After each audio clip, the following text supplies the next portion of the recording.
well, I didn't write anything down, and I'm immediately regretting that decision. And no heckling either, because Gleason said he'll get his sword out if there's any heckling. I'm not sure if he was referring to his sword, or that was a euphemism. So, okay, so for those of you who don't know me, I'm Dominic, I'm best man, and this is Chris, second best. I know that makes a change actually, because when we're together he's usually the third best, so it's nice for him to... And actually, Chris just told me that you two are off to Wales afterwards. Is that right? That's what you told me? I got told it was... Yeah, you said you were going to Bangor? Okay. That's as bad as it gets. So now we've lowered the tone sufficiently. And now we've lowered the expectations as well. We best get started, because as Taylor said when he was measuring up the rear of Jonathan's pants, there's a lot to get in. So we best get going. So where to start? No better place really than with the brood. Someone I've known almost all my life. And growing up, having an older brother to grow up with, obviously it's great, because I've always got someone to set an example, you know, whether it's how to get ahead in school, or how to do well in sport, or what not to wear. And he's still setting that example today, so that's great. Thanks for that. Seriously, no, it's great having a brother, and having someone who always kind of set high standards. I find for me, sibling rivalry is a big motivator. You know, I always want to outdo Jonathan, and thankfully, and something I'll always be thankful to you for, is you always set high standards, but you never did anything that I couldn't exceed. So, thanks for that. That was always good.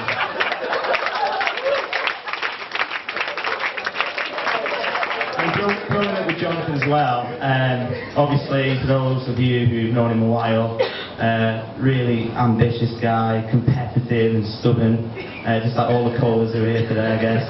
So good luck with that, Rachel. But what I would say is that he's actually changed a lot in the last few years. He really has.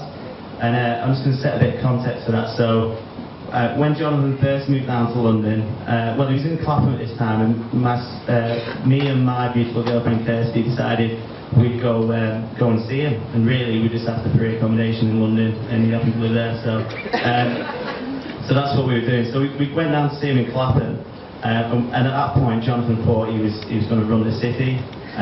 So we got there and we said, you know, we've been travelling all day, we just could do it just a mooch around Clapham, you could show us where you live and that kind of thing. So we were walking around, and you know, we've been travelling all day, we just got there, so we said, can we just nip in here and grab a coffee? So Jonathan pulls out his BlackBerry, checks his calendar, checks his watch, and there's a clock function on his BlackBerry, so I didn't know what he was doing that for. But he said, we've got time for an espresso only, anything else is dead time. So we had an espresso, and I just think, you know, to contrast that with the guy who he now hosts vintage tea parties in his back garden. I mean, that's a big difference from the guy who despised dead time those years ago. And he's changed a lot. But seriously, for me, those changes are because, this is serious now, because he's in love, and he's found love, and that's changed him, and he's mellowed, and he needed to mellow, so that's good. But he's in love, and he's calm, and he's content and happy with life, and that's beautiful to see, it really is. It makes me happy to see, and it means a lot. So, and I know Chris wants to say a few things about his older brother as well, so I'll pass it over to Chris.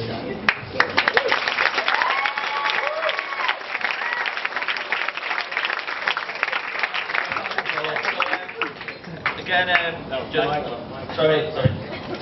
So, again, I like... Sorry. So, when me and Dom were appointed best men, we obviously thought about the big day, and started sending emails, looking at places to stay, and like, really important big day. So we looked at organising a stag do. So we managed to organise to go to Munich. So I think all that needs to be said, I think we duly delivered, boys. It was a really good weekend. Cheers, Ronnie. Sorry about that.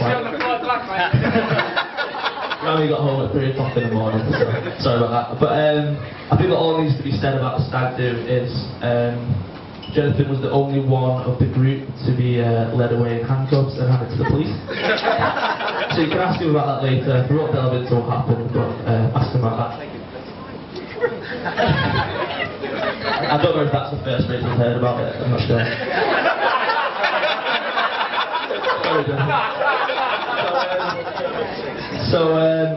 Yeah, again, Jonathan's my big brother, and has always been a role model to me, as Dom said. In more recent times,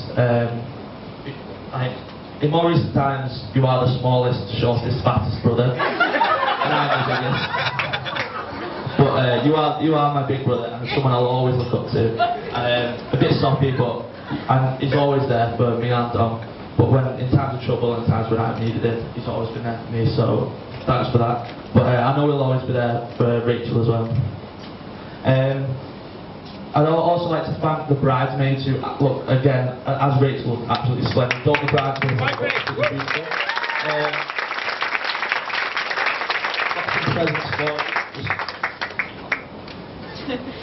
So, first one is for Hannah. Hannah.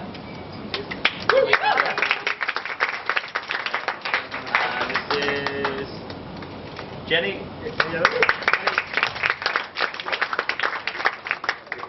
We should have just leave them help themselves.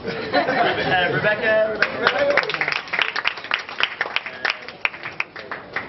Lauren.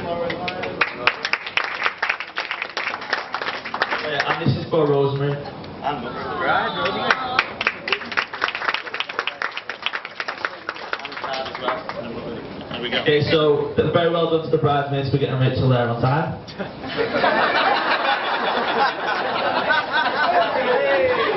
Never gonna happen. She dragged her kicking and screaming, but so yeah, I'd like to just finally finish off with just saying I'm absolutely made up for my brother, and I think he'd be embarrassed to know, but when Rachel was coming in, we got a nod off Steve, and I think you were already welling up, and it sort of kicked me and Dom off, so it was absolutely made up for my brother. I'm so happy for it, happy that he's together. And Sorry, and I'm sure you'll make an absolutely fantastic husband to Rachel, as will Rachel make an excellent wife to Jonathan, so that's all I need to say.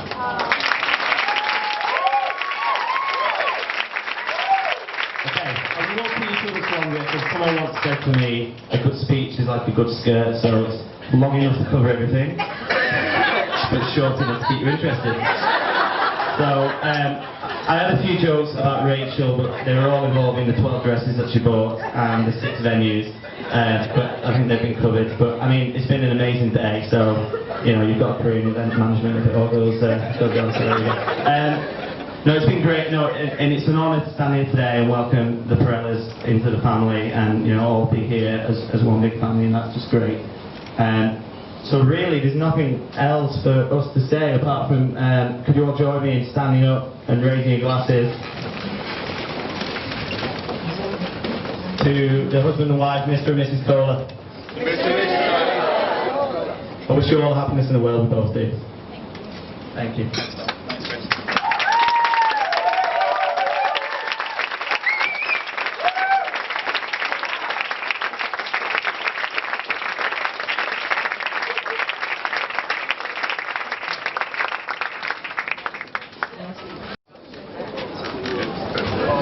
Hi guys, just a quick one, Rachel. I was in the loft yesterday getting that peg box, and I come across a box that says Doll's House.